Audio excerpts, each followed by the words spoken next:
So right now we're gonna react to an Indian YouTuber named Abhijit Chavda, and he's gonna talk to us about different topics that Indians find interesting Africa. Why are there many Gujaratis in Tanzania, Zanzibar, and other nearby places? Okay, good question. Let's take a look at the map and see where these places are. So before we do that, I want to first give us a refresher, of course, of what the Swahili Coast is. But let's start with this image because I'm going to make a point about it. So using AI, people have pretty much restored what the pyramids would have looked like years ago. And remember, the pyramids would have had a golden tip, would have had this plaster all over it, and you can actually still see the plaster here. In fact, they are the leaning pyramid or the slanted pyramid, and all these other pyramids are have still got that plaster in a higher degree.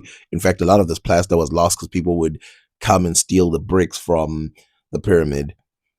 But people don't really do this for Africa, so I decided to do it myself since AI is so easy now. It's so easy in this world to look at this and go, oh, it's a dump. And of course, because of this, I actually see some people who don't get excited because of this. Actually, something that is lost in this image is if you look at the back. Um, I've been trying to look at maps of these, and I've been trying to look at writings about them. And something that is important that I realized it's a very African thing that's been added here are the walls surrounding. So this is the original version, and this is the AI enhanced version based on reports of things in the past. That's the prompt. It's actually pretty surprising when you see it in this way that it's like, oh, it would have been a little bit of a modern building and stuff like that.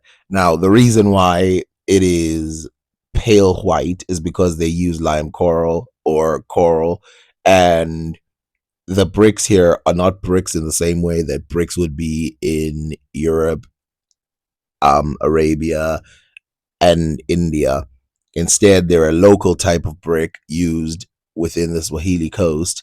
And of course, this is what we're going to get into when he talks about why there's so many Indians within this population. This, by the way, this influx of Indians, Indonesians, and all of that, it led to the civilization being as unique as it is. But again, let's look at another one. Okay, so this is the second one, and it's one of the mosques inside of the Swahili coast, and you can see there that it is built in the typical Islamic style, except again, they're struggling because they're using African ways. The other thing about this, though, is that it's easier to work with than brick, which gave them an opportunity. But the way it looks here, again, it's like falling apart and stuff like that, although it's holding on because of what it's made of.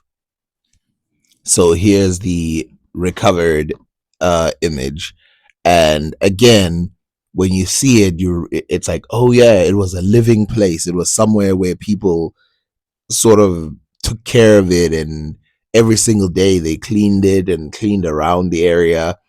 And of course, there's a lot of trees in Africa, and this is very typical of African homes even today. If you live in like a suburb area, that you're gonna find trees around, and it's a very different place. Now, to contrast it with another part of Africa, West Africa, in the empires, west, just south of the Sahara, and you can see here Kumbi Salah. These are the ruins of Kumbi Salah. And you can see here that this would have been a very busy place compared to the Swahili coast. That's the one thing about the Swahili coast that's almost like a privilege, that it's like a quiet area with a lot of trade, but again, it's a quiet area with a smaller population. So this is what Kumbi Salah would have looked like. And remember, the prompt for how busy it is has to do with the civilization itself. And Kumbi Salah in West Africa were generally, even though they had richer stuff than the Swahili coast, it generally was shared amongst like a way bigger population. And here is the restoration image of it. Now you can imagine all of these people located within this area working and trading. Now, obviously, you can see two buildings in the back, which are not necessarily in the style of the African style, but it would be expected that there would be a mosque of this type since this place was Islamic. And there is a building in the back that is huge, but we don't know what it looked like. It probably looked like that. And you can see the other one, they try to make it closer to what the African ones would have looked like. We can see this in Takrur. So this would be like a Tishit Takrur culture. This would be Kumbisala. And also this is Kumbisala. The architecture of that area, as you can see, has similarities to the AI put in there. And this is because the AI was pulling from a lot of these images. I put a lot of images of this area. And of course, I pointed out in a map which areas would be what. And that's where they sort of came up with the image. Now, they ignored some of the arches that I wanted to put in, but that's fine. But this, think about how big and urban and useful and different this place is. This is why I say it's just a different place than the Swahili coast. And that's why I wanted to make a video a long time ago about the wars between the Swahili coast and West Africa and who would win. But then I realized like Swahili coast is gonna, like, if it's a land war, the Swahili coast is gonna lose. Like, just flat out, it's gonna lose. If it's a war on ships, depending where they fight, but if they fight in the Swahili coast, if the West Africans go to Swahili coast, the West Africans are gonna get destroyed. Of course, if the Swahilis try to go to the West African side of the ocean and try to fight, they will lose, but not for the same reason why the West Africans would lose in the Swahili coast. In the Swahili coast, they just have too many allies. They have too many bigger ships than the West Africans did, and they have too many sea weapons, if you want to call it that would take them out. The West Africans, in comparison, even though they had large boats and all of that, they, in comparison, would be less prepared for a war of the oceans and stuff like that. North Africans would be more prepared. But if we were to go there, if the Swahili people were to go to West Africa, the thing that would really crush them, it's just the waters. They're kind of crazy compared to the Swahili coast, even though Al Masudi said, I have traveled all over the world and there's no ocean more dangerous than that of Zanj, which is another thing that would have crushed the West Africans when they got there. If you don't understand the monsoon, if you don't understand the change in weather, the deep areas, then something's going to happen to you that happened to one of the leaders of a trip from Oman that tried to go and sell stuff in Kilwa, which is a boat of over 100 men just fell over, capsized, and everyone died. That's a report from Al Masudi. By the way, anyone who says, what do you mean West Africa versus the Swahili coast? Of course, the Swahili coast is many kingdoms. In West Africa, we would be talking about one kingdom. But in general, the Swahili coast, they operate as a giant unit rather than one. Remember the communication levels. Now, obviously, there's communications in West Africa, but these guys were not in a tag team or something like that. Like, there could be a war breakout in Takrur, but that's going to have nothing to do with, some other place in West Africa, and they're going to abandon them until they get an order, like help these guys out. Whereas in the Swahili coast, one place gets attacked, all resources are going to that area. Where is the map? Let's bring in the map. Right. So let's take a look at the map. So you know where India is. And if you go east of India, you come across the eastern coast of Africa. So this here, if you can see my mouse pointer, this here is Tanzania. Zanzibar is yeah, this little island here. And we also have Kenya, Somalia, Mozambique, Madagascar, and other places, Eastern Africa. So Gujaratis, you will find them across Tanzania, across Kenya, and more or less across Eastern Africa. You will also see some presence of Gujaratis and Indians in Madagascar, and so on. So So, of course, to give context, the word lodge is a very interesting word here because there's about 60,000 Indians, resident Indians, living in Tanzania right now, which used to also have a very different name before. Another group of Indians that we know were in the Swahili coast is in Somalia, of course, and Mogadishu. And we know this is true, but the number of Indians right now in Somalia is very small compared to that. But that's because a lot of it was fusion in the Mogadishu area rather than, continuing to be just Indian. India, like I've said before, has always been a seafaring maritime civilization. You will By the way, the seafaringness of India does not start in AD, as we can see in stuff like the Periplus of the Erythraean Sea. This image here is of a zebu cattle from South Asia or India, and this is from the Indus Valley. And we will see that this cattle is found within Africa at an early date. I'm actually not sure when they're first found within Africa, but they're kind of different than the Sanga cattle that is found in Africa. So obviously, if we talk about Indian presence within Africa, then just in general, we're talking about a long time ago. The Periplus of the Erythraean Sea makes it quite obvious to say that Egyptians and Indians basically had little contact or no contact until a certain period, and we could read that, but whatever. And even though this kind of cattle came to Egypt, it probably came through intermediaries. It probably came through Middle Eastern people taking it from India and sending it to Egypt. find presence of Indians, very ancient records, evidence of the presence of Indians in Australia. 5,000 years before today, you will find that Indian genetics made an entry into the Australian gene pool.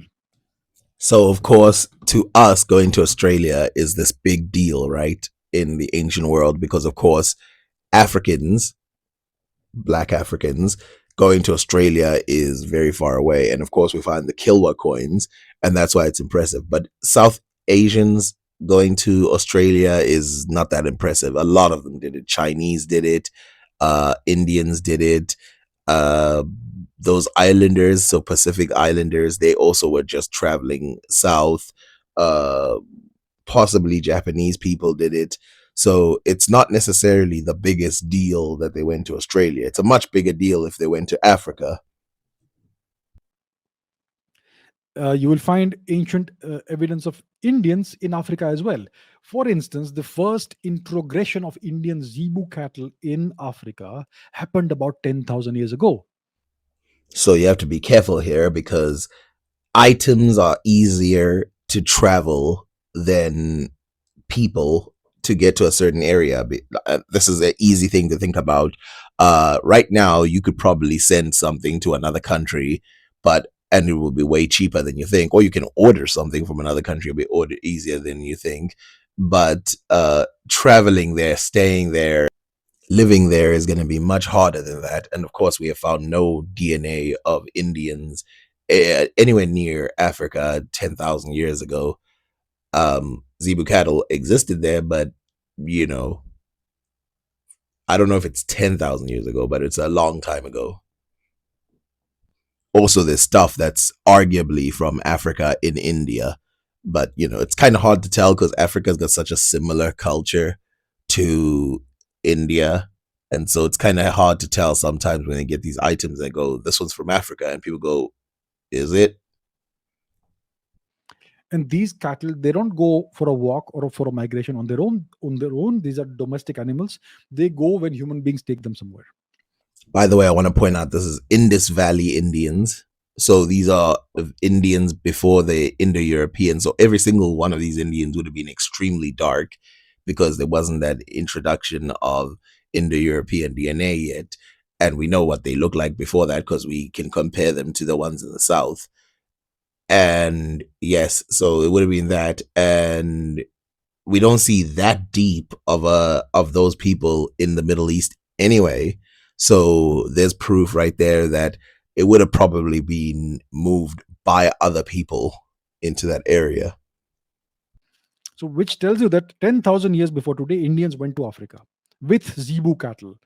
So, it's not some brief voyage. They went with cattle, with herds of cattle to Africa. Indians, ancient Indians. And once again, about 4,000 years before today, you will find evidence of carvings or paintings of Indian zebu cattle in ancient Egypt. In order to explain this, you have to explain exactly what zebu cattle have.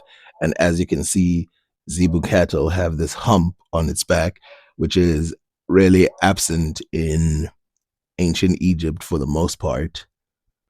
The two types of cattle that is most common is Bos taurus in ancient Egypt and the Nubian cattle with the long horns.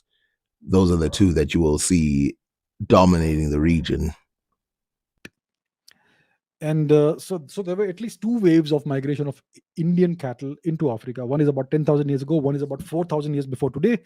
And Indians have been, even if you look at the people of Somalia, of Ethiopia, of Sudan, etc., you will find some Indian characteristics and Indian culture there. So it is absolutely true, especially in Somalia, that the culture of the Indians actually fused with the culture of Africa. And so you can see it, especially in clothing, which some of the clothing that eventually was dominating the Swahili coast was one that came from South Asia, India mixed with Indonesian, especially the batik styles. Kind of dressing style they have, their facial features and appearance, and you will see that same thing all across the eastern coast of Africa. So it looks like Indians have been going to Africa for thousands of years. So we have read several times in different parts. This is just another one, and this is the 18th century, but it goes back a long time ago that we know that the Sofala and India have had communication for at least 2,000 years.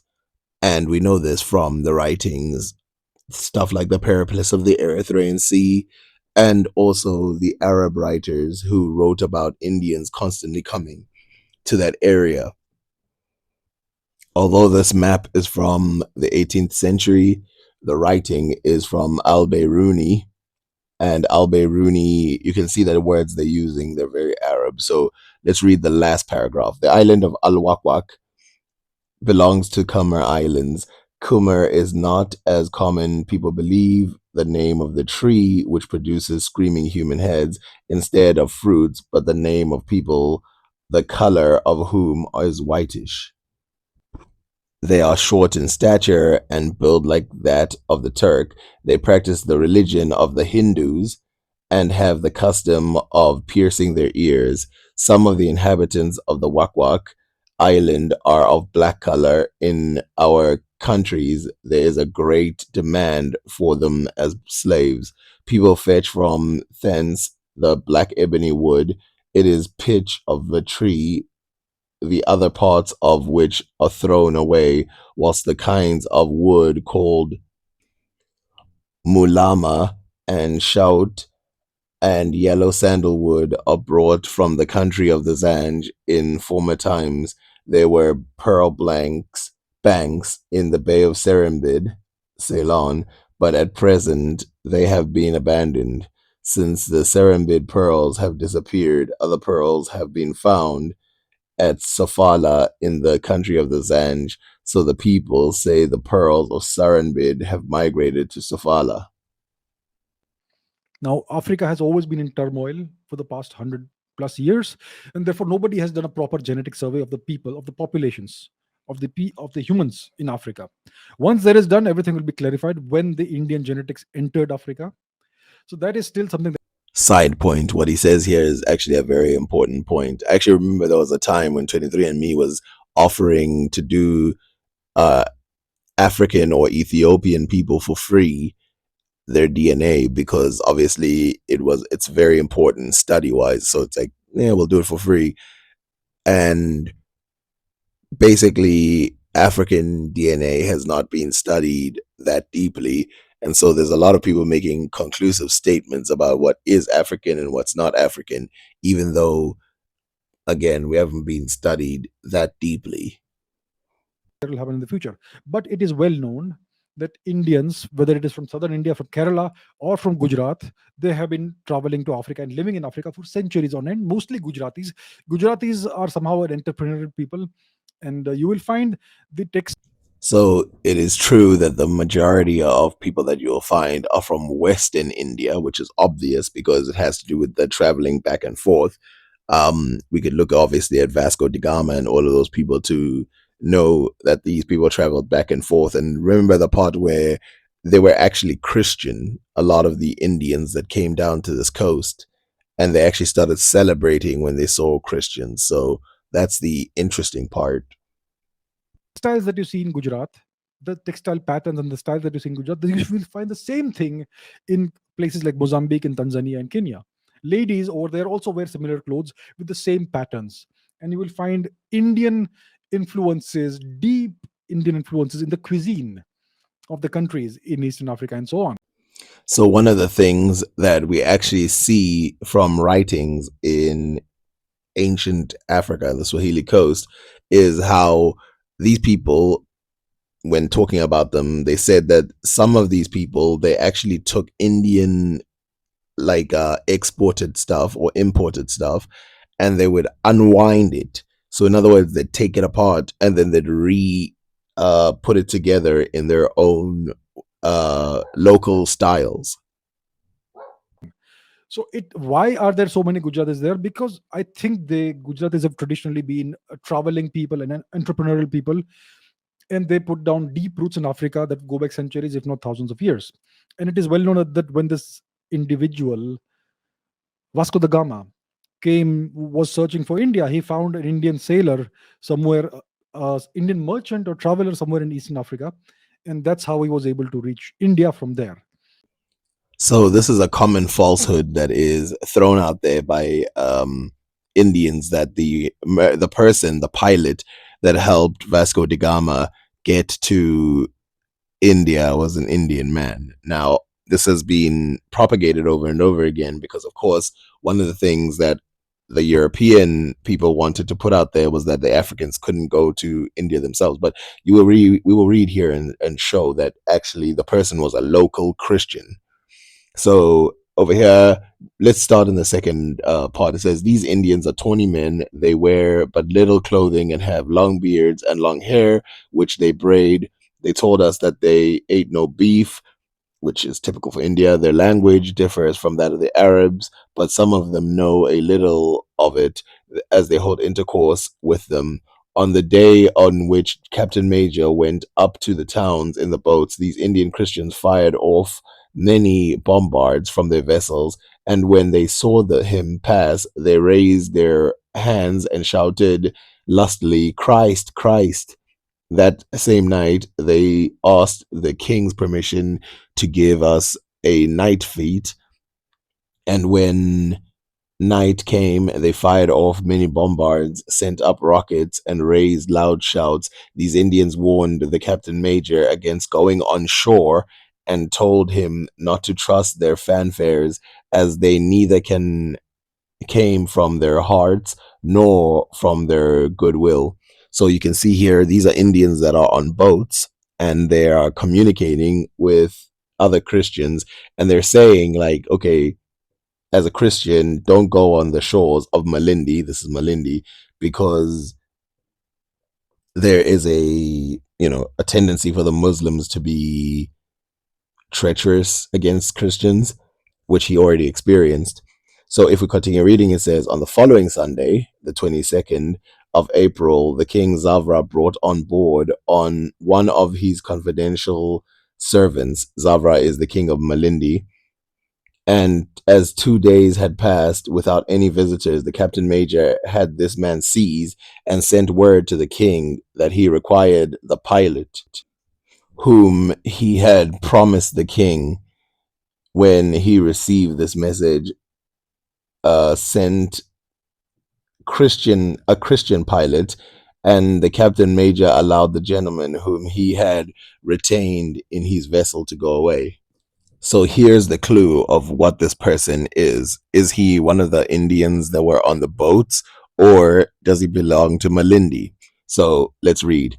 We were much pleased with the Christian pilot whom the king had sent us. We learned from him that the island of which we heard at Mozambique as being inhabited by Christians was in reality an island subject to the same king of Mozambique, that half of it belonged to the Moors and the other half to the Christians. Moors in this case means Muslim. That many pearls were to be found there, and that it was called Kuli. This is the island of the Moorish pilots wanted to take us to, and we also wished to go there, for we believed that what they said was true. The town of Malindi lies in the bay and extends along the shore. It may be likened to Alcochute. Its houses are lofty, and this is where I get the indicator of what they look like, and well whitewashed, and have many windows. On the land side are palm groves, and all around its maize and vegetables are being cultivated. We remained in the front of this town during 9 days, and all this time we had fits, sham fights, and musical performances, fanfares, which remember the Indians warned against the Malindi fanfares. So we know that this person comes from Malindi.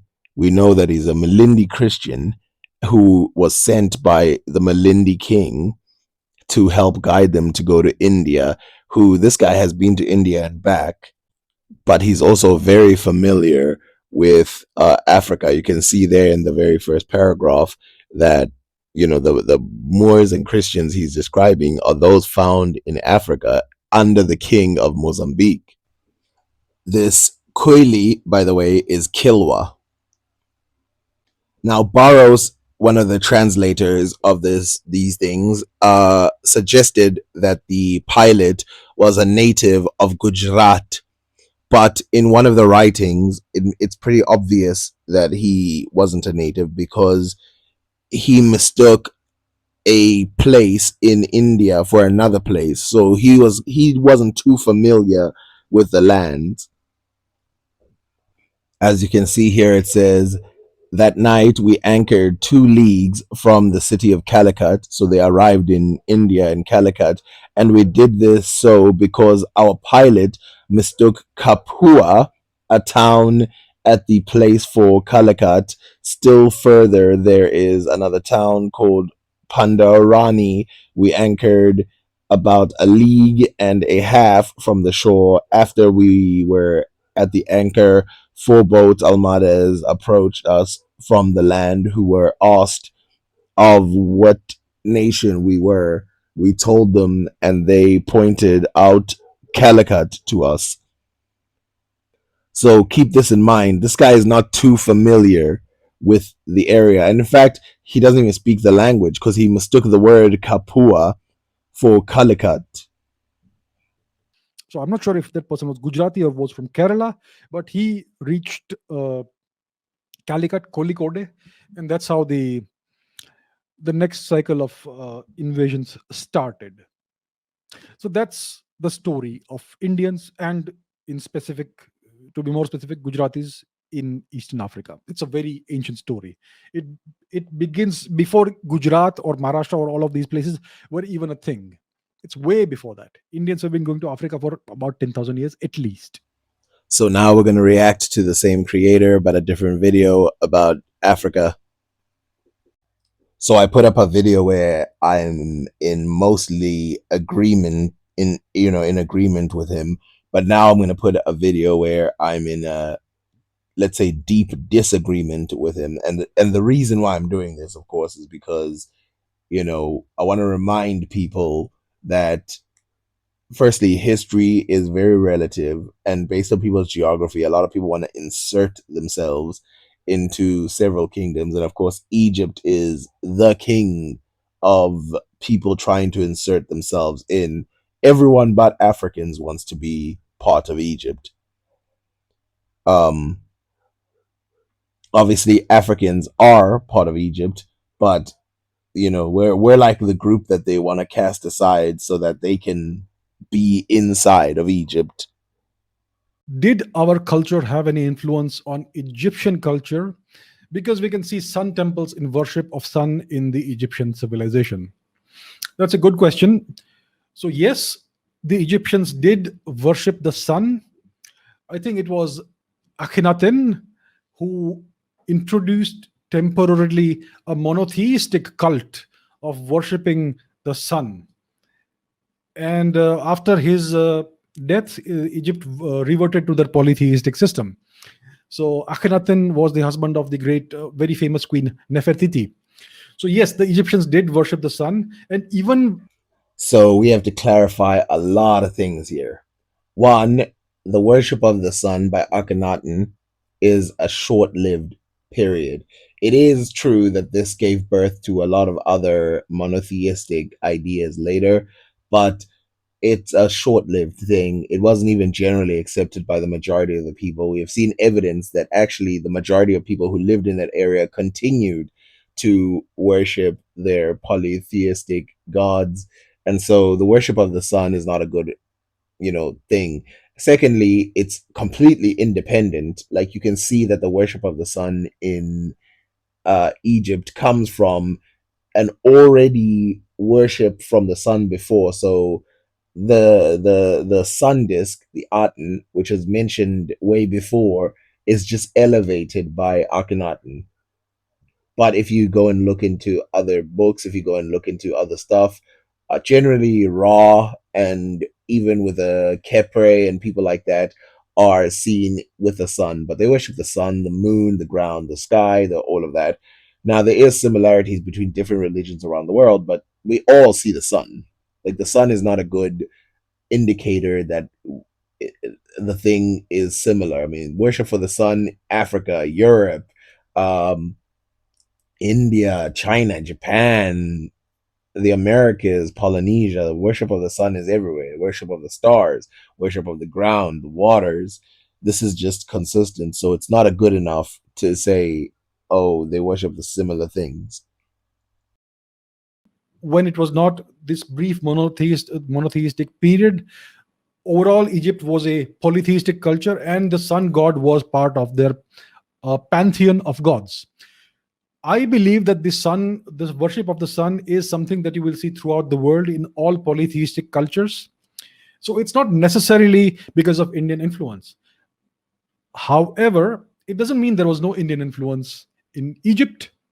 So again, this is where there's going to be strong disagreement between me and this guy. So I know for a fact, based on Roman writers and all these other people, that India had very little to no contact with Egypt in the past. Very little to no contact. And all the contact that might have happened is through Middle Easterners. So, in other words, it would have been people in the Middle East sending stuff that way and the other people sending stuff the other way.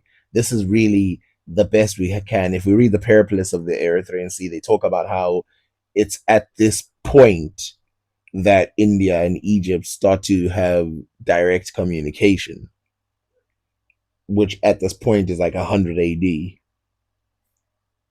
In fact, India probably had stronger contact with the rest of Africa, Swahili coast, at an earlier date than they did Egypt. Another point of evidence that makes it very difficult to believe that India had that contact is Chinese people trying to get to Rome and Roman people trying to get to China. We know that over these hundreds of years, when they tried to get to each other because of the Silk Road and the stuff that the Greeks traded with, the Greco-Roman cultures traded with the Chinese through, again, these Middle Eastern people, that they had a tough time coming to meet each other. So it wouldn't have been very easy for the Indians to travel from that area. We know that it was just tough. So around 1600 BCE or thereabouts, there was an invasion into Egypt from the north. So it's absolutely true that the Hyksos, which, by the way, the word Hyksos just means foreign rulers and has been used to describe Nubians and other Asiatic peoples, including Libyans as well. But it is true that these people did, in fact, have some level of, whatever you want to call it, movement into Egypt. They never colonized the whole of Egypt, ever. They only got a piece of it. And even then, they weren't the first to get that piece. It was previous Canaanite people who sort of already were living in that area. And then, the years go by and things happen. But let's first let him finish. These were a nomadic warrior people. They were horse riders. They had chariots. They had bows and arrows, and they had copper weapons, the axe and the sword, and they introduced new technologies into Egypt that were not present before. By the way, for context, 1500 BC, by this date, West Africans had already created iron. Like, we have foolproof evidence. So we don't know if it's older than this, right? So if it's like 2000 BC or 2500 BC, but by this date, we have foolproof evidence that iron was already used by smelted and used by the Africans. This is the very interesting thing about this period, that there's a new introduction of stuff coming from the north, but in West Africa there's a completely new thing happening that is completely separate from what is happening in Egypt, which is how people come to the conclusion that this West African metallurgy evolution is completely independent, because, as you can see, the greatest kingdoms who brought new weapons to Egypt from Asia, they didn't have this type of stuff that the people in West Africa already have. And it's a very interesting thing. It's one of those things where you just go, huh, that's strange. And the Egyptians called these people the Hyksos. And these Hyksos who came from the north, they worshipped a storm god, a thunder god, who is very reminiscent of our own thunder god, Indra. So let's shut this chapter down real quick, which is that thunder gods are just found all over the Semitic and Indo-European regions.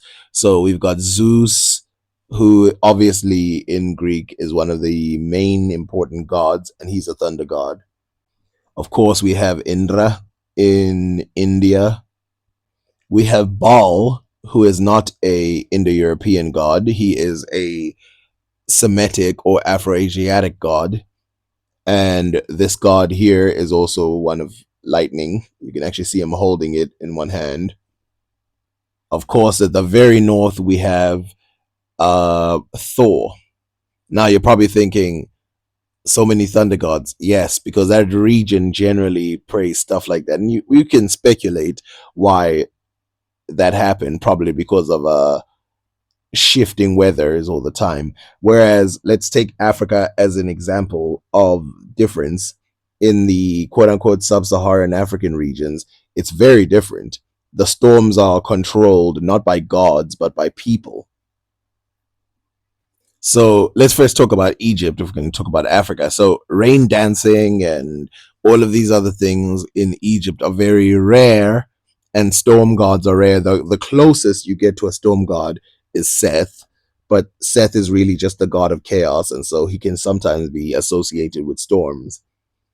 But Egypt, as you can see, a lot of it is desert, and the Nile is the part that is associated with water, not really something where rain is there. So obviously, if you get to Africa, you get rain dancers. So the king can be a rain dancer, the princesses can be rain dancers, normal people can be rain dancers, the youngest can be rain dancers. There's a tradition. There's even something called the rain queens in Africa. This is where Storm is named after the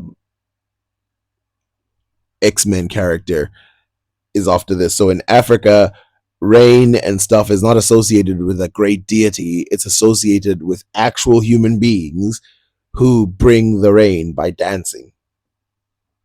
So although there are many writings about this as far as West Africa and stuff, let's give one example. So the Andrew Battle is a person who was in Luango for a while, and this is he's writing about the king as a rainmaker. So he says the king is so honored as though he were a god among them, and is called Sambe and Pang or Pongo, that means God, and they believe that he can give them rain when he listeth so once a year.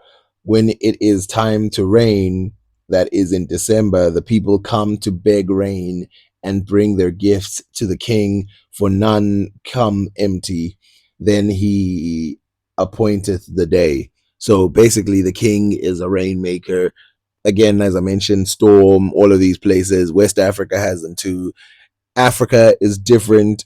If you go to the north, they're different, but the culture of thunderstorms and stuff like that is absent in Egypt. So their customs were very reminiscent and very similar to Vedic customs. The chariot, the horse sacrifices, and the manner of warfare was also similar to Vedic and post-Vedic Indian manner of fighting.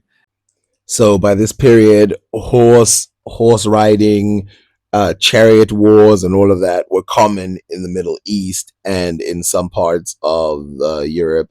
And so this similarity again is a small one. It doesn't really connect India to Egypt at all. And the weapons that you find are also similar, and the god that they refer to. The Western historians try to associate this god with the Middle Eastern god Baal, who is also a storm god of sorts. So I'm glad I already mentioned Baal. And yes, they do try to associate it with Baal because Baal is the most likely storm god who was there. Every other one is just too far away to care about. And then, of course, you have to consider the groups that were there. The only Indo-European like group that we have is the Mitanni, and we know they failed to secure their territories even in their areas, because remember, Egypt was fighting in Syria and stuff, fighting against the Mitanni, and so the Mitanni didn't even come close to Egypt. They just got a stalemate with the Egyptians, but outside of Egypt.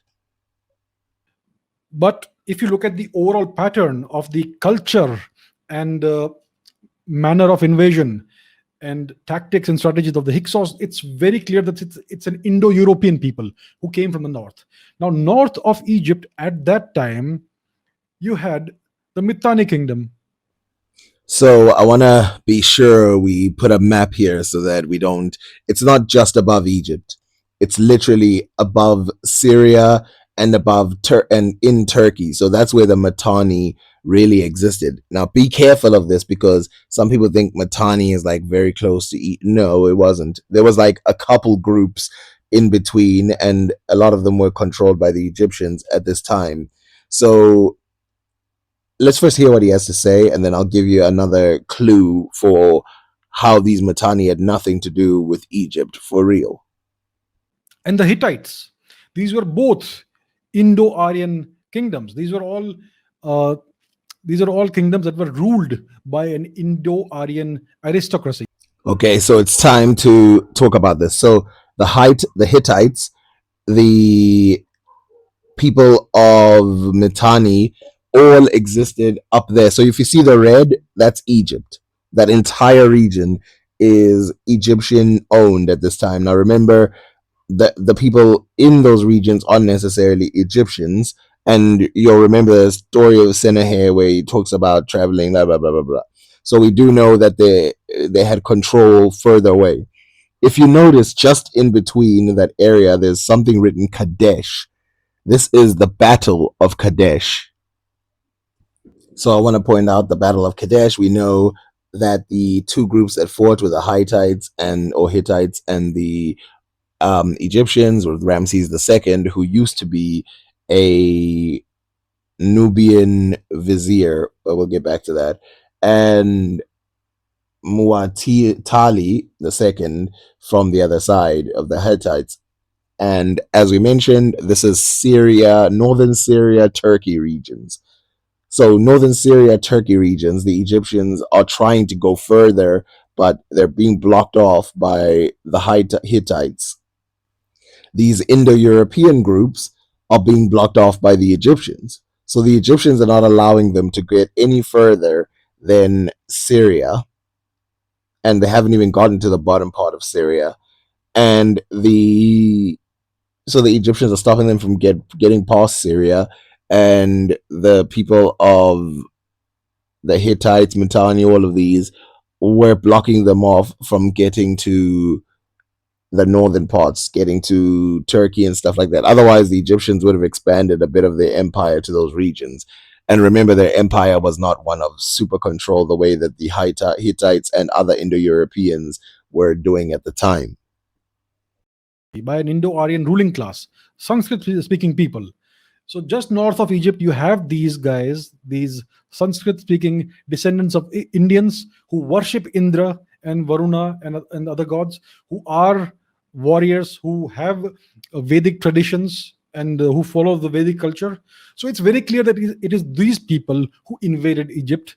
So, as we already mentioned, those people did not invade Egypt at all. So, I want to give this. You can see there that the Aryans, by the way, are sort of limited in where they are. So, the Aryans are pretty much the actual place for the Aryans. I mean, they wrote here India Aryans, but the actual place for the Aryans is India, Afghanistan, and Iran.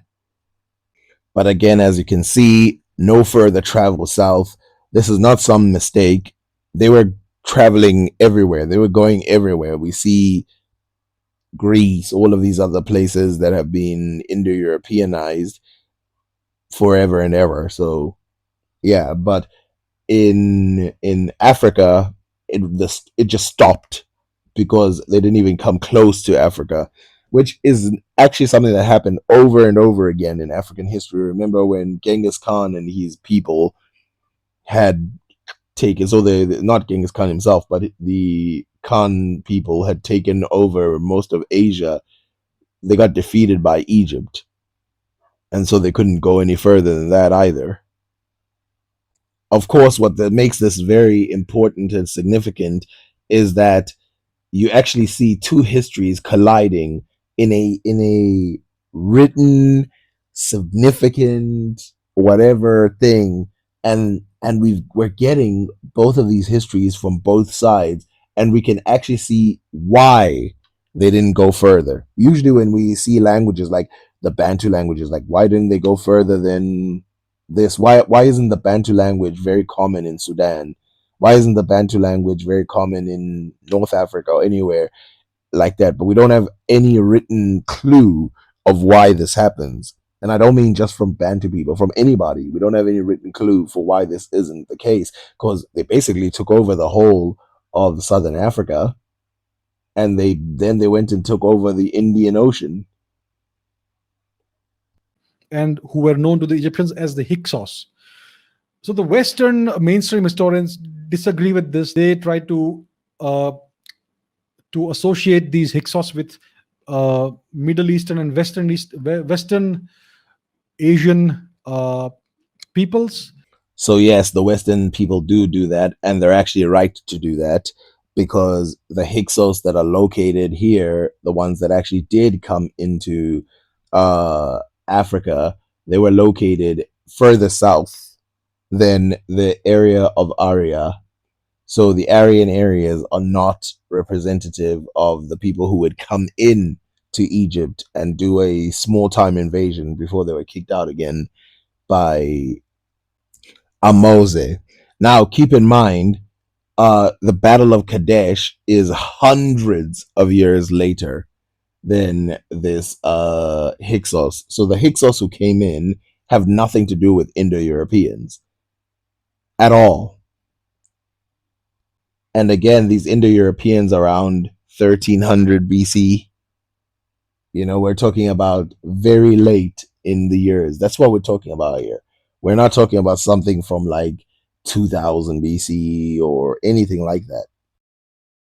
So the jury is still out there. The Western historians do not agree with the uh, the idea that these were Indo-European and Indo-Aryan people. But if you look at the overall evidence that we have, it's clear that these were nothing but either the Mitanni or their Hittite neighbors. So again, there's plenty of evidence to show that this is absolutely not the case because we know where the territories of Mitanni are. It's written down. They give us a clue of where their territories are, and we know where the Hittites are. Again, I mean, look at that word, the Hatasu, right? And Kadesh, the Battle of Kadesh. So we know exactly where they were. And then we know from the other sources of Indo-Aryan sources that they had nothing to do with Egypt. There's no writing about Egypt in any real significant way until, of course, you get to the Mitanni and the Hittites, who themselves are blocked off. Meanwhile, the Hyksos that he's talking about are hundreds of years earlier, just a completely different era. They have nothing to do with one another. So clearly, if you look at this evidence, then there is definite Indian influence in ancient Egypt. And there's another piece of evidence. There is this famous king Tutankhamun, whose mummy was discovered more than 100 years ago. It was kept in Europe for many, many years. I'm not sure if it's gone back to Egypt or not, but they did a DNA analysis of King Tutankhamun, and they discovered that his patrilineal lineage, the patrilineal haplogroup, was R1b.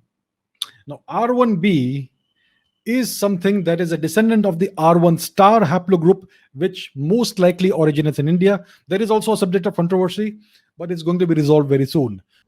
So let's look into the Tutankhamun thing. So we can see here R1b. So let's look at the top. So samples. We're just going to go to the table. Yuya, G2A, Amenhotep III, R1b, Akhenaten, R1b, Tutankhamun, R1b, Ramses III, E1B1A, Unknown Man E, E1B1A, and you can see their DNA controls, DNA and staff. So the staff was R1b as well, R1b, R1b, and the staff was Arab, right? It's Middle Eastern Arabs. So the reason why they estimate or say that R1b is more associated with the Middle East and not India at all is because of this. The proposed haplogroup for the three of the investigated mummies, namely Tutankhamun, Akhenaten, and Amenhotep the third, it was R1b. The R1b haplogroup is defined in mutation M343 and thought to originate in Western Asia region. Western Asia, of course, not being anywhere near India. R1b is not abundant in contemporary Africa. It's there in Africa, but it's not abundant in all of Africa. We can see it, as we mentioned earlier in another video, in Chad. You see it very big there, yet it is geographically widespread among the European populations, making up to 50 to 60% of the genetic pool of the modern Europeans. The introduction of the Y chromosomal signature may be due to old integration of lineages to the European gene pool from the Near East during the Neolithic period of farming. So, what they're saying here is these guys are probably not European, and that R1b is being shown in Europe as well because Middle Easterners did go to Europe when they were instilling farming. And so that's probably why you can see both of these in there, which is why the one in Chad, which is not associated with farming in Chad, is actually a very curious one, because it's like they were supposed to bring farming, because R1B comes with farming, but we'll talk about that another day. So we can see, due to old European gene pool from the Near East during the Neolithic period of farming, the phylogeographic analysis of the R1B haplogroup distribution provided strong support to the back migration theory from Asia to Africa. The R1B group was estimated to have an age of 16,000 years before present, and suggested expansion time nearly approximate that of G2A helper group. Less than 7% of contemporary Egyptians share the R1B Y chromosomal fingerprint. So even though all of the staff had R1B, you saw that there, even though all of them had it, modern Egyptians generally don't have it. As you can see there, less than 7% of the contemporary Egyptians share the R1B Y chromosomal fingerprint. So even if the Middle Easterners in Egypt today were the original Egyptians, Tutankhamun, if this is the same group, would have been exceptionally odd genetically compared to the other people who live there, if we're just taking that at face value. We'll talk about it another day about this R1B stuff. I'm just going with the mainstream right now, what they say. Also, he said paternal in the other one. It's actually maternal line that they got. So I want to be clear as well. And again, this is from the same exact study. This is the study itself. This isn't an article or something. The great grandfather of Tutankhamun, Yuya, carries a Y chromosomal signature that could be assigned to the haplogroup G2A. Haplogroup G is a F affiliated clade, and it is defined by the mutation M201. This clade is not globally abundant and is prevalent. Its prevalence is mainly in the Middle East, the Mediterranean basin, and the Caucasus Mountain, where it exhibits its maximum frequency. The pattern of this haplogroup distribution in the Caucasus suggests a Near Eastern origin. The genetic share, the F affiliated groups, is around 40% of modern Egyptians. So you can see this one is more representative. Well, there's a more representation of it in groups in both Europe and modern Egyptians, which is why I believe that modern Egyptians probably are like the Turkiya, Syrian type people mixed with Arabs, but we'll get back to that. The next one that was found, one of the male control mummies, an unidentified 18th dynasty royal previously thought to be Tutmos, was proposed to belong to haplogroup L. This haplogroup is mainly defined by the M20 mutation, with additional markers to further confirm the clade definition. It is found in low frequencies in some parts of the Middle East and Mediterranean Europe, and is mainly observed in southern and western and central Asia, highest in Indian subcontinent, Singputa, and blah blah blah. So this is the only one that is associated with India. Like, it has the highest in India. It's got nothing to do with Tutankhamun. So start there. But then also, this is just saying that it's high in those regions, but it's been seen in all of these other regions. So it's not necessarily associated with India. So on the list, the other two that were seen is Pentawar and Ramses III. Remember, Ramses III came after Ramses II, although they're not genetically related. They do have a similar history of coming from a similar era. So before we give this DNA, let's do a quick rundown. So Ramses I was a Nubian vizier and a military man who was chosen by Horemheb and basically became you know, a chosen person, whatever. Ramses the second also became pharaoh, and he was the grandson of that Nubian vizier. Now, a lot of the times, the Nubian viziers would be Nubian themselves in order to gain acceptance to the thing. Now, this part is guesswork, but Ramses the third seems not to be related to Ramses the second, but instead was also a military man who basically became king of Egypt. So now that we've got that out of the way, we know that the history of Ramses the second and the third is very similar. It is very possible, though, that Ramses the third and the second are related in some way, or maybe come from the same grouping. But that's a story for another day. So it says here the father son pair, Ramses the third and unknown man E. Pentuer, was found to have haplogroup E1B1A that shows its highest frequencies in modern populations from West Africa and Central Africa.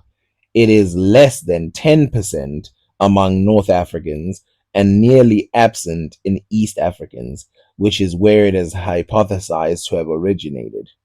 Alternatively, an earlier origin of around 20,000 to 30,000 years BP was hypothesized in West Africa due to its high frequency or diversity and frequency in that location, although the frequency of haplogroup E among contemporary Egyptians is 39.5%. Of the E1B1 subclade was only 1.4%. The presence of this E in North Africans, the presence of this E in Egyptians and all of that, especially since it's mainly associated with West Africans, is very good evidence that Black Africans have been present in Egypt, North Africa, and all of that for the longest time. The fact that it's so frequent in North Africans, and we know that it doesn't come from them because it's so present in other places. In fact, it's present in places that don't have any uh, Middle Eastern DNA. So it can't be the other way around. It just can't because you don't see it. So in other words, if you found black people with R1B, right, and this is where the confusion comes in. If you find black people with R1B, but you also find them having other European DNA, then you can go, okay, okay, so it could go either way where it started. But this one, we know it started somewhere in Africa because you find people with E1B1A who have no Middle Eastern DNA, but all the people in the Middle East have African, well, all the people in North Africa have a potential of having this DNA and Middle Eastern DNA. So this proves that it probably came from the other side. It probably came from West Africa. Again, this is interesting because a lot of people they like to talk about it from the Dinka type people, the Sudanic type people. But we did explain a long time ago that there must have been another group of black people in Africa as well, which will explain the different colors that you see being represented. My very strong conviction is based on all the data that we have at our disposal that the R1 haplogroup originated in India. And if that is the case, if that is proven right, then it means that King Tutankhamun had Indian DNA. He was a descendant of an Indian patrilineal lineage. So I did say earlier that it was matrilineal, but actually it's correct. It's patrilineal, not matrilineal. The matrilineal side is guessed to be K. I forgot. I made a mistake because if you read the top part here, all female mummies were also tested with Y chromosome markers and did not yield any positive results. So, yes, that was my mistake on that part. It's patrilineal, not matrilineal. So that demonstrates again that there is Indian influence in Egypt. So, I want to make this very clear. There is no zero influence of Indian stuff in ancient Egypt. In fact, there's no indication of it except trade goods that obviously came through by people of the Middle East, who again made it very tough for people to travel from one side of the Middle East to the other. There's several tribes in those regions. And there are more. There's more evidence of certain Egyptian pharaohs marrying queens who were of Mitanni and Hittite ancestry, which essentially is Indian ancestry. So there is a great deal of intermingling, at least in the. So he's actually right here, but not about the Indian side. But he is right that there are some females taken from Mitanni and sent to Egypt, just like there were Egyptian women sent from Egypt to Mitanni. This had to do with the period of Akhenaten and Tutankhamun and people like that. It had to do with a understanding between the two, like they're going to give each other offerings in order to avoid war. And there's actually letters about this, but these were not never queens. These were just women who are going to fill the harem. And I mean, you could call them queens, but again, these were lower status. They were not the queen. The real queen, as we know with the Tutankhamun and all of that, they were all related to each other. They were people who had the same genes. They were like marrying their own sisters and stuff like that. So a Mitanni queen had no chance of becoming the main queen who fathers the next pharaoh. And we also know that Tutankhamun anyway didn't continue because it was Tutankhamun's grandfather who took over afterwards, and they removed all the stuff that those people had done. Royal families between the royalty of Egypt and people of Indian descent. And again, then we have the invasion by the Hyksos, who are most likely of Indo-Aryan origin. So, as I said, they were definitely not Indo-European origin. They were most likely just the same as other Middle Easterners. So there's a great deal of ancient influence in Egypt.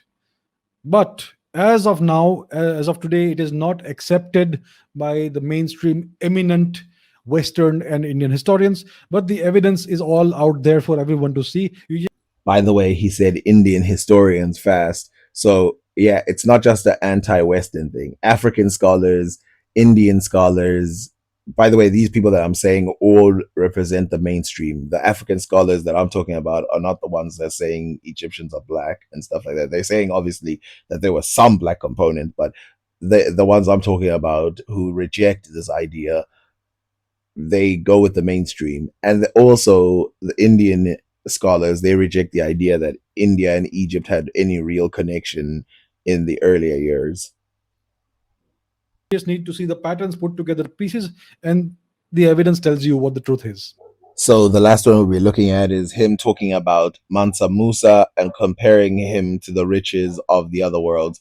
Now, what we know about Mansa Musa is that he was definitely richer gold wise than a lot of the kingdoms, even in Egypt, which is a very gold rich area. And so it'd be very interesting to see what the opinion from an Indian will be on this. Dude, I disagree with you, and I have two reasons.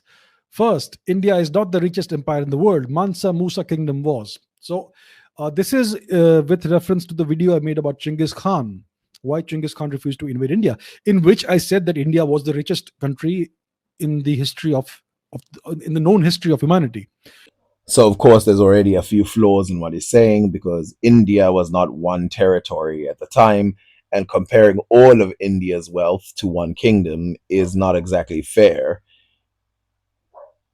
By the way, they do not say that his kingdom was the richest. They say that he was the richest man in the world, which obviously would mean that his kingdom was very rich. But we'll get back to that.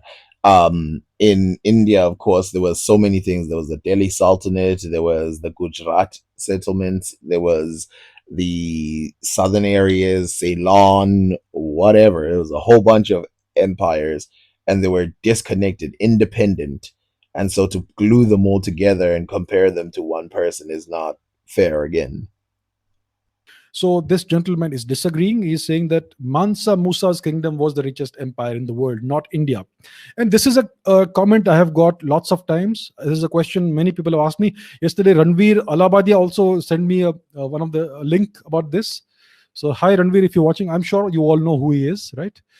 So By the way, I'm so happy that the quote unquote Afrocentrists that first made this very public in the early days.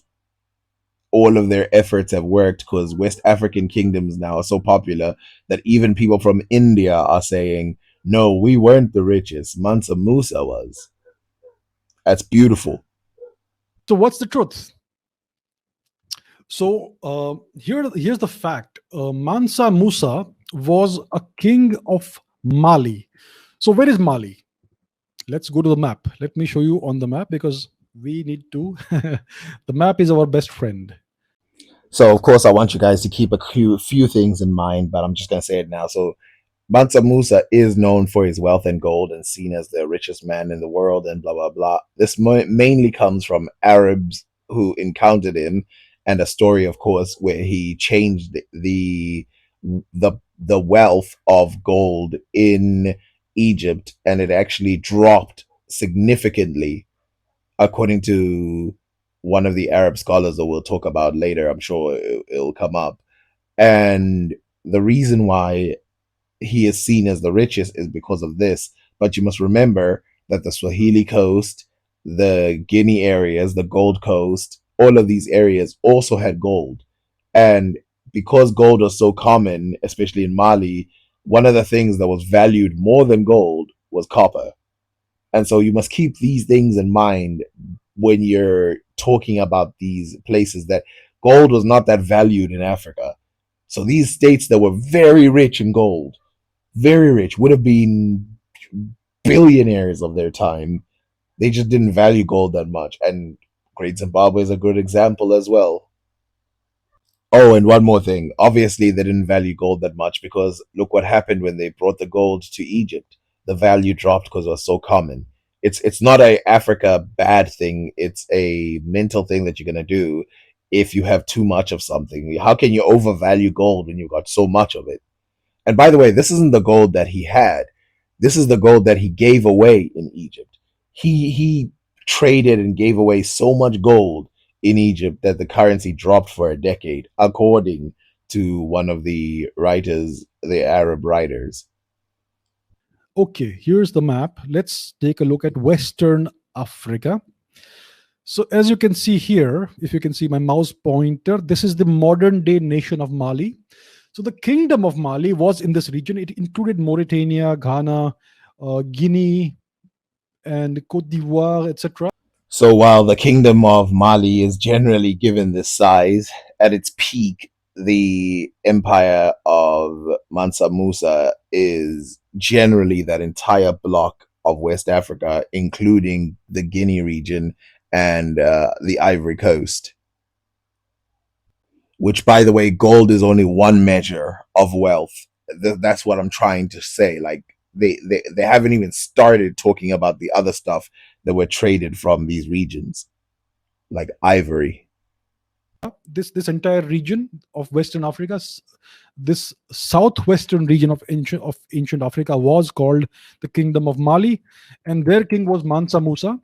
Now, this region is very influential even in the US today.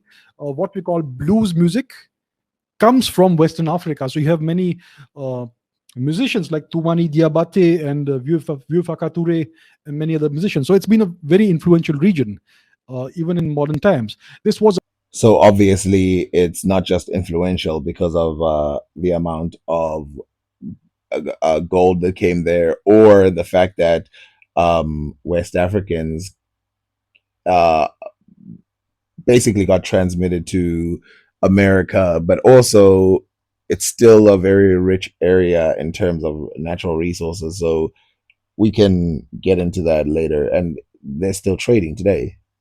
a very rich region in the past. In the first half of the second millennium CE, and this kingdom of Mali had very extensive gold resources, and that's why the kingdom of Mali was very rich. So Mansa Musa was the king of Mali in the early 14th century. Okay, he was the king in the early 14th century, I think between 1310 and 1325, 30 thereabouts. Okay, and he is reputed to be the richest individual in the history of the world. Okay, good. So he goes and puts it in a good context, which is Most people, when they calculate his wealth, they're not even talking about his kingdom. They're talking about him as an individual. He must have been one of, if not the richest person in the world because of how much gold he carried personally. Like when he left his empire to go to Hajj, he carried so much of this gold, meaning that it was personally his.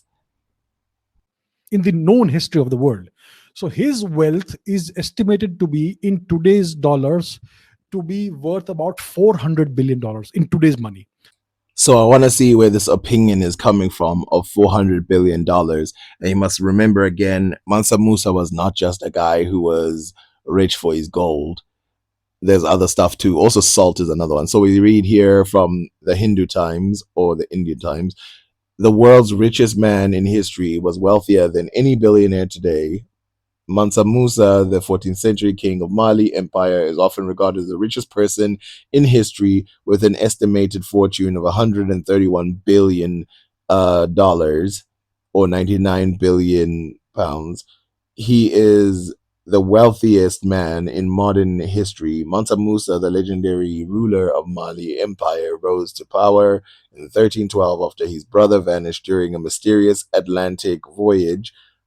So I'm not even going to correct that, but let's carry on. Under his leadership, Mali became one of the wealthiest and one of the most powerful empires in the world, controlling half of the world's gold supply and vast trade networks. Beyond riches, Mansa Musa invested in educational architecture, transforming Timbuktu into a global center of learning. His legacy endures as a symbol of Africans' golden age of wealth, culture, and scholarship. So everything about this so far is correct except the number that's given, the estimate. We have no idea where they're getting that number from.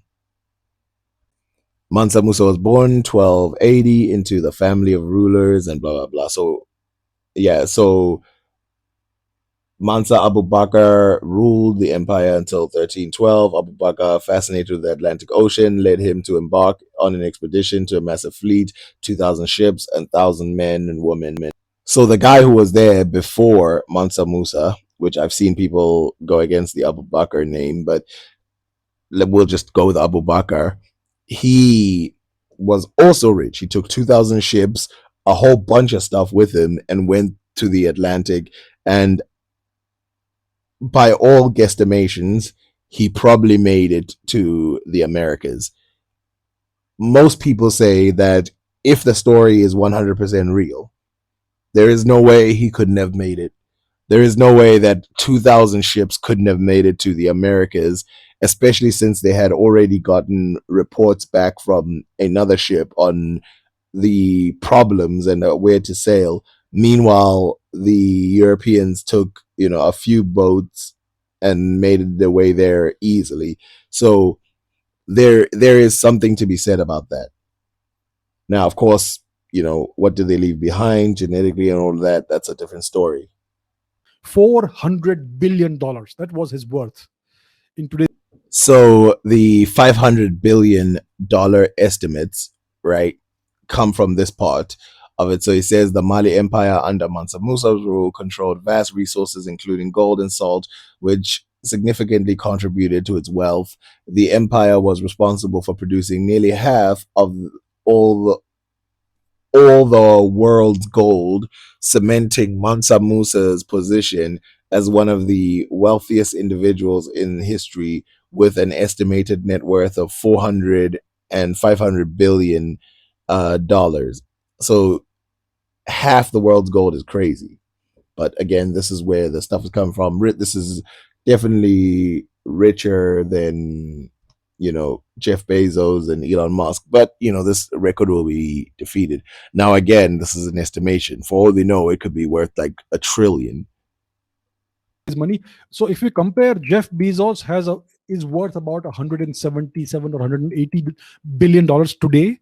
Elon Musk is about 150 billion dollars worth, and Bill Gates is worth about 125 billion dollars as of today, this month. So if you compare Mansa Musa, he was worth about $400 billion at that time. we must keep another thing up. So let's think in our head another thing that's very important. Mansa Musa had tangible money. That's something that we have to keep in mind. He also had slaves and stuff like that. So there's other sources of revenue that we have to talk about that came through. Now, does that make the Kingdom of Mali the richest empire in the world? Does it? Does it really? So think about it this way. You have heard of the great Sri Padmanabha Swami temple in Kerala. One temple, right? So we're going to talk about this temple right now. So he is going to assert that this temple shows that Mansa Musa was not the richest person because of this one temple. But firstly, we'll talk about it. But you know what? Let me first let him talk about it and then we'll get into it. Now, recently it was discovered that it contains an enormous treasure which has been donated to this temple over thousands of years. So already we're doing a different comparison than Mansa Musa. Mansa Musa had that wealth while he was alive. What he's talking about here is a bunch of gold, bunch of treasures that are in one temple over thousands of years. And this is a vault, a sealed vault that was recently unsealed, and then they found a ton of gold. But we'll get back. I don't want to give away the numbers just yet, but that had a ton of gold in it, and these treasures he asserts are much bigger than that of Mansa Musa. But again, you must remember you're comparing one era versus the accumulation of wealth over thousands of years. Really, hundreds, probably. And the minimum value of the treasure in this one temple exceeds $1 trillion. But does it really? So, Sri Padmanabhaswamy Temple, this is from Al Jazeera. India's Supreme Court on Monday upheld the right for former royal dynasty to run the Sri Padmanabhaswamy Temple, one of the world's richest places of worship, after the state government tried to take it over when the family patriarch died. When one of the vaults of the towering centuries old Hindu temples in Thiravenai, whatever, in Kerala state was opened in 2011, it was found to hold diamonds by the stackful, along tons of gold coins and jewelry, a hoard estimated at more than $20 billion. Now, this is not a trillion. So, where's the trillion number coming from? I think he mistakenly read the over 1 trillion rupees, because $20 billion is over 1 trillion rupees. But $20 billion is nothing compared to what Mansa Musa had. So let's compare this to some numbers that we have from Mansa Musa. We don't have a full number of how much he had, but let's compare it to some numbers that we do have. A Mansa Musa caravan journeyed back home in Egypt, blah, blah, blah, while others claim his extravagant spending left him short on gold. Nonetheless, his 3-month stay in Cairo made a lasting impression, with locals still praising him 12 years later. The lavish gold distribution caused economic instability in the region for over a decade, with estimated losses of 1.5 billion due to gold devaluation. The caravan's grandeur was mesmerizing, and Cairo witnessed an even more dazzling display of their wealth. Mansa Musa visited Cairo, left an indelible mark on the city and blah blah blah in history during his 3-month stay. According to estimates of US-based technology company, Mansa Musa's pilgrimage resulted in approximately 1.5 billion in economic losses across the Middle East due to the discrepant depreciating of gold. On the return journey, Mansa Musa again passed through Egypt, where he attempted to stabilize the local economy by borrowing gold back from the leaders at high interest, as per some whatever others claim that he's exercise spending depleted his gold reserves, leaving him short. And griots, the singing historian storyteller, were particularly displeased with Mansa Musa, observed by Lucy Duran of the School of African and Oriental Studies in London. So that's one side of it. And let's see another side of it. So another number that we're given, right, is 200 kilograms of gold, which calculated today is about $8.2 million. So let's read what this has to do with anything. So during his reign, Mansa Musa was a great patron of the arts, architecture over his great empire, and is reputed to have paid a poet 200 kilograms of gold, which is 8.2 million today. He also paid for education, literature, built blah blah blah. In learning, scholars began coming from all over the world to Timbuktu, especially to Sankora University, and Mansa Musa is credited to have started the tradition of education in West Africa. So you can see that this guy is not playing. Like, he's got a lot of money. So even though Mansa Musa had the largest amount of wealth in one time, and he had a lot of wealth that continued for a long time, in the Swahili coast, especially in Sofala, which is one area, it's not the entire area, we can see that people like Alumari and all these other people state that this place produced more gold than any other place in Africa. That's just a fact.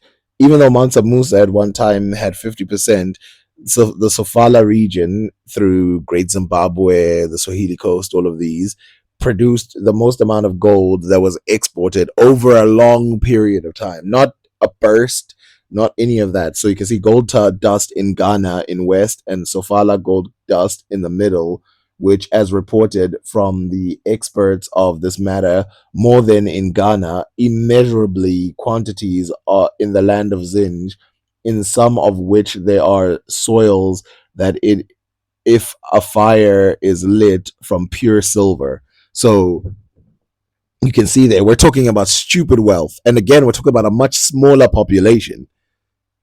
You've got well, Great Zimbabwe had a large population, but once you get to the Swahili coast, where they take the gold first, and we saw this with Vasco da Gama talking about, he sees boats filled with gold and all of this traveling from one place to another.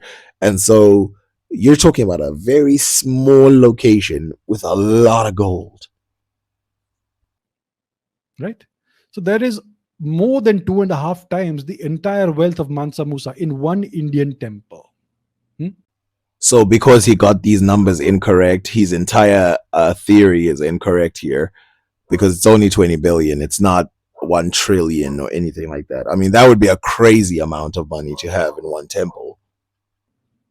And it's just one temple. So that is the comparison you need to see. One individual being super rich doesn't make his country the richest country in the world. Let me show you a different example. Let me show you a different. Let me share my screen and show you an image.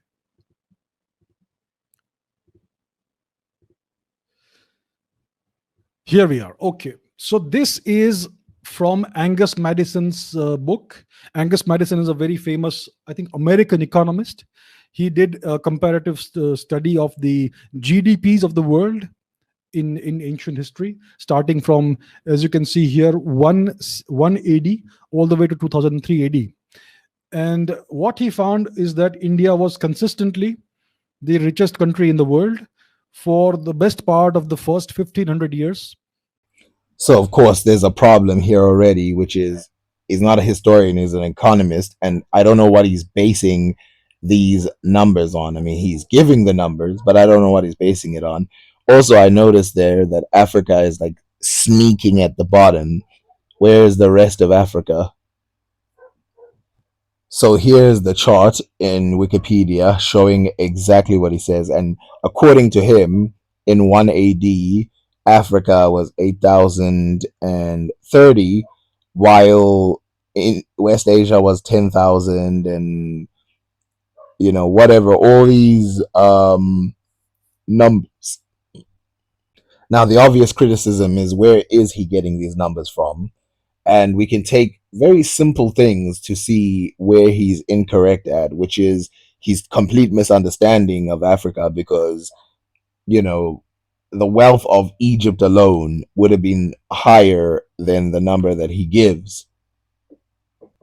So most other people who have looked at this have said that his numbers start to make sense around the 1700s, because of course we have a lot of information about these places. Now, when you look at Africa again, these are very bad estimations. Let's not even include sub-Saharan Africa. Let's just take the northern states. They're way richer than what he's talking about.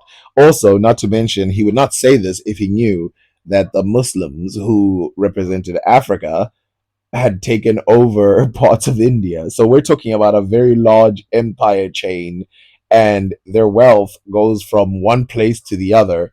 And so any wealth that was in India would have been moved anyway. But, that's, you have to be very connected to history to know that. I don't know where he's getting these numbers from and how he's basically calculating them. In fact, nobody does really, until you get to the 1700s. It seems like he just estimated that India would consistently be the richest place. since 1 AD, right? And in my opinion, he has made certain oversimplifications. India may have, and according to his calculations, India accounted for at least a third of the world's GDP for most of this time period. In my opinion, if he had calculated correctly and not made certain assumptions, India would have been closer to half of the world's GDP. But Damn, this guy has a lot of faith in India. Half of the world's GDP would have been in India. Yeah, I highly doubt that. So obviously, China was super rich, bro. All of this that is taken here, we must remember again. All of this is guesswork. All of this is speculation at the highest. But China, in my opinion, was definitely richer than India at one point. I mean, if you know the trade between India and China and why they were so interested in going to the West, right? Why they were so interested in trading with the Middle East is because there was so much more opportunity that side than what had already existed in their lands. that's not the point here. If we see the data here, this is India. If you can see my mouse pointer, and you can see the GDP, right? 1 AD, 1000 AD, 1500 AD, etc. Compare Africa with it. In 1 AD, okay, Musa was in the 13th century, so it's closer to 1500. So at that time, India's GDP was this here, 60,500. And look at Africa's GDP, the whole of Africa, 19,383, less than one third of India's GDP. Again, where is he getting his numbers from? How does he know how much Great Zimbabwe was worth, which traded with India, by the way, traded for gold? How does he know how much the kingdoms of Congo were worth? How does he know how much the areas of Mansa Musa and those were worth? How does he know how much the areas of North Africa were worth? How does he know how much Sudan was worth? And then how does he come to this conclusion that Africa, the entire continent, would be less than so many countries? I mean, India is a country. And that's the whole of Africa, not just Mali. And therefore, despite Mansa Musa being the richest human in human history, that wealth that he had was just a drop of water in the ocean. So again, we don't know where the numbers that he's getting them from and how he ends up with India being the richest one. We do know from the Periplus of the Erythraean Sea that India was one of the most important places in history, which ended up with a lot of wealth. But its trade networks were with Aksum, which is also listed as one. They actually list four places as the great trade areas, and Ethiopia or Aksum is listed as one, Egypt is another, Greece is another, and India is another. India was historically the richest civilization in the history of humanity for most of history. and even what the Europeans call prehistory. Because I would say that during the Harappan era of India's history, India may have accounted for two-thirds of the entire world's GDP. That's how rich India was. So obviously, I disagree with that, and definitely the era of ancient Egypt was way richer than the Indian empires. This is by every measure. Everybody who came to Egypt instantly said this was the richest place in the world, and obviously the gold that's been found there and was laid there just proves it by a lot. So yeah, thank you for watching. I was gonna add one more video, but this is a very long video already.